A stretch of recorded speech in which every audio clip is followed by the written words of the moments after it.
Señoras, hazme un radical, como el águila volar, quiero yo volar, y yo quiero revolotear.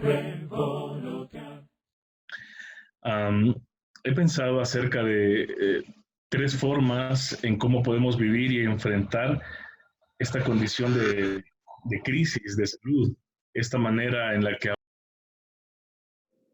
mundo está viviendo o estamos viviendo, con cuarentenas, con limitantes, con una lluvia de información y de noticias acerca de este tema del coronavirus.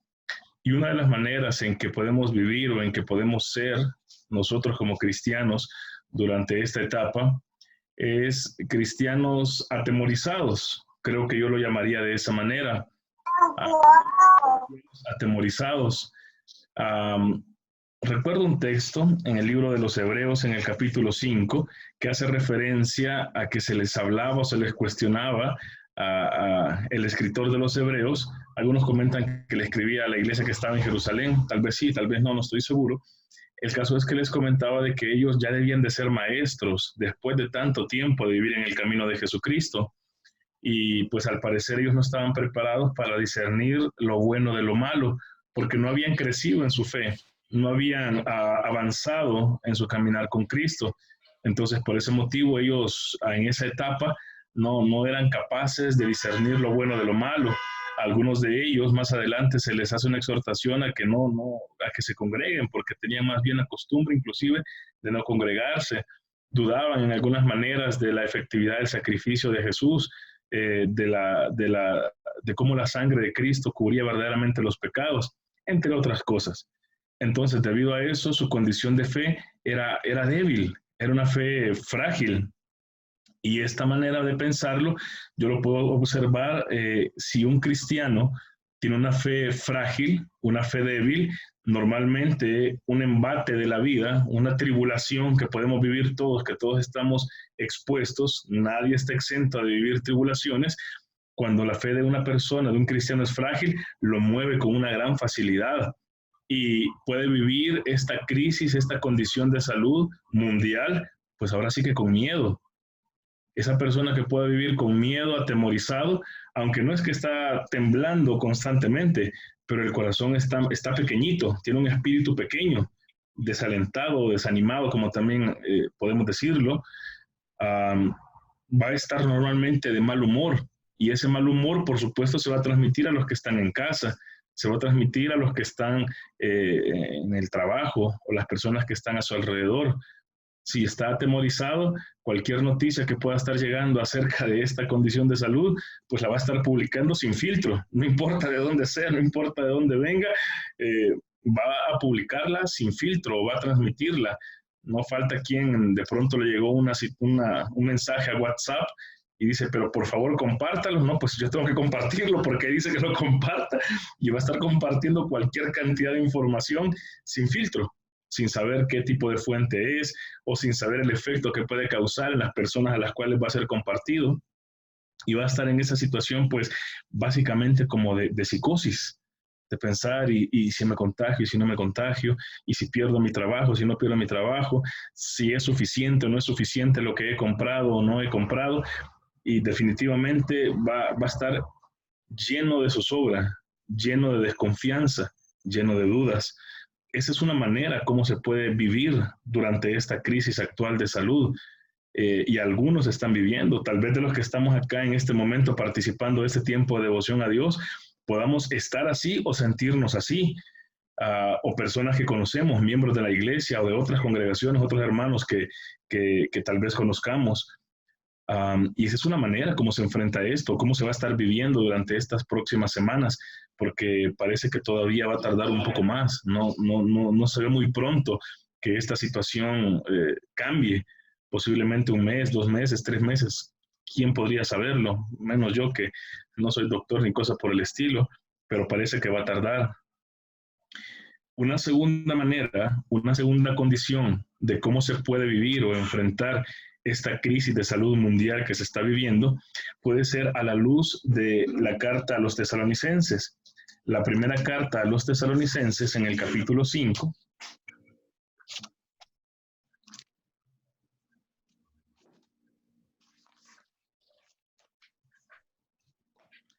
La palabra de Dios dice en el versículo 18, dad gracias en todo, porque esta es la voluntad de Dios para con nosotros en Cristo Jesús. Lo voy a leer de nuevo. Dad gracias en todo, porque esta es la voluntad de Dios para con nosotros en Cristo Jesús. Este tipo de textos para algunos pueden ser muy conocidos y pienso que pueden ser muy conocidos porque hay un texto muy clásico, yo lo llamo orar sin cesar, el versículo previo, el 17, y creo que la mayoría uno identifica ese tipo de versículos, orar sin cesar, dad gracias en todo, porque esa es la voluntad de Dios para con nosotros en Cristo Jesús. Brevemente quiero contar una pequeña anécdota. Hace algunos años, cuando recién llegamos a este país, acá en México, teníamos una actividad recreativa con algunos hermanos de la iglesia. Íbamos en una pequeña caravana, varios vehículos, hacia unas albercas, hacia unas piscinas. Y recuerdo que yo iba siguiendo a un hermano. Pues yo no conocía por esta región, por estos lugares. Y pues íbamos avanzando. Llegó un punto en el que tuvimos que atravesar una calle, una avenida muy grande, muchos carros y no todos pudimos pasar al mismo tiempo. Cuando logré pasar, perdí al hermano. Seguí avanzando sobre la calle, sobre esa misma calle, y llegó un momento donde estaba la bifurcación, donde estaba la Y, la Y, caray, derecha o izquierda, y veníamos otra familia con nosotros en el carro, y pues voy a tomar por la izquierda, hermanos. No sé si es por la izquierda, pero voy a tomar por la izquierda. Posiblemente esta sale a tal avenida, a tal carretera. Y tomé la izquierda, pero no era la izquierda. Pero la historia no termina ahí.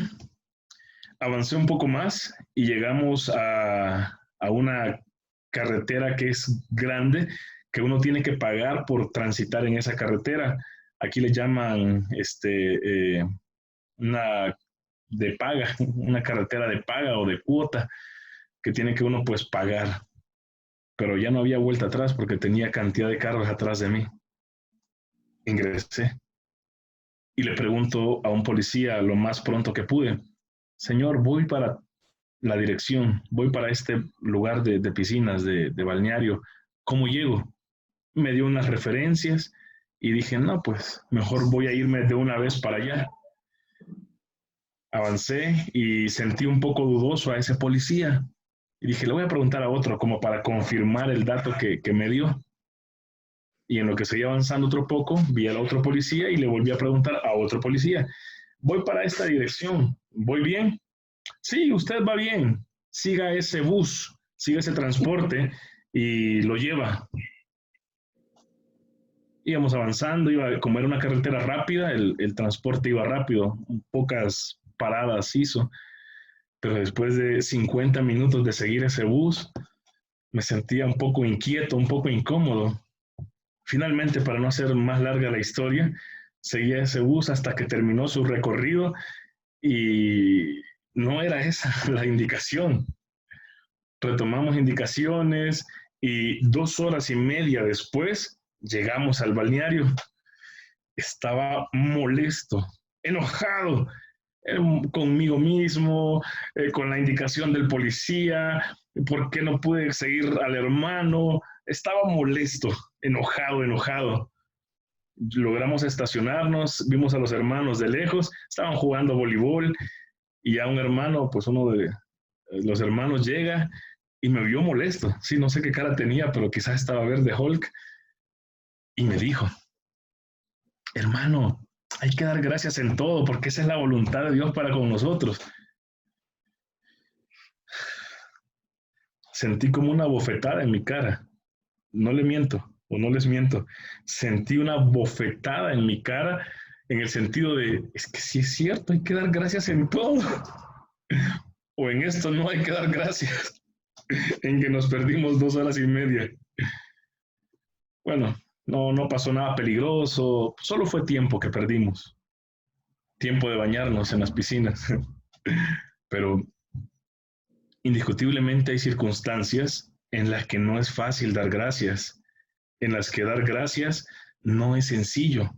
Y esta precisamente es una de esas circunstancias en las que no con facilidad podemos dar gracias porque un hermano está enfermo, gracias porque estoy temeroso de mi economía, si el trabajo, si me va a alcanzar.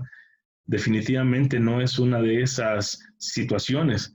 Sin embargo, para nosotros como cristianos, esta es otra manera en la que podemos vivir esta crisis, esta pandemia, dándole gracias a Dios por lo que sí tenemos y no anhelando lo que no tenemos. Porque si aprendemos a dar gracias en lo que tenemos, justamente vamos a entrar en una etapa de aprendizaje y vamos a aprender a vivir en este nuevo entorno. Vamos a aprender a desarrollarnos en esta nueva forma de vida, en si hay toques de queda, si las diferentes medidas o disposiciones que hay en los lugares donde nos encontremos, si hay carencias, si hay que hacer más filas para obtener algo,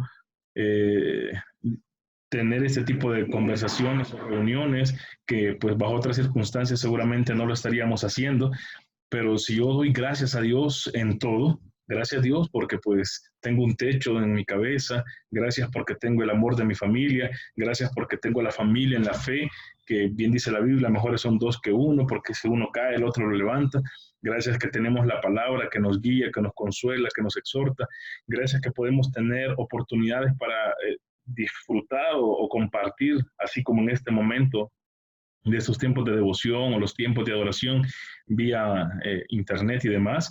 Si uno da gracias, vamos a aprender. Vamos a aprender, en este caso, a ya no pasarnos quejando todo el tiempo. Qué aburrido estar en la casa. Es que ¿por qué no hacemos esto? Pero ¿por qué no se detiene aquello? Y vamos a dejar de estarnos quejando tanto. Vamos a aprender a aceptar la nueva situación, la nueva realidad en la que se está viviendo para enfrentarla con la ayuda de Dios, para enfrentarla con un corazón valeroso. Por otro lado, el tema de la información, voy a aprender a filtrarla, a no estar escuchando todos y cada uno de los noticieros que haya, buscando todos los videos posibles o tratando de ver qué más información hay en todo el mundo, porque no se va a acabar, eso no se va a acabar.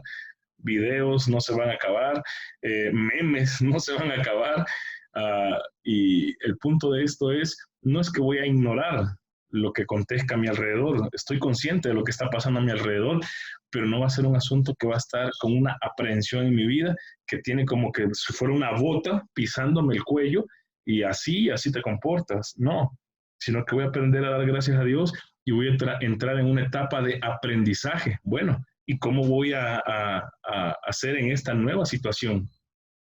Si yo logro darle gracias a Dios por lo que sí tengo y no estar anhelando lo que no tengo, tendré la oportunidad de aprender y esto posiblemente me puede llevar a una tercera etapa.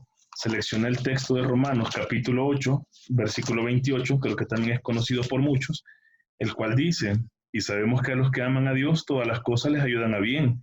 Esto es a los que conforme a su propósito son llamados.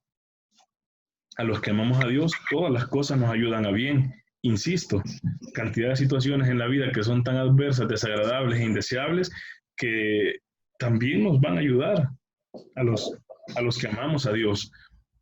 Y esto nos va a llevar a una condición no de miedo, ya no de aprendizaje, sino de crecimiento, de crecer en la adversidad, de crecer en la tribulación, de dar un paso más en mi fe.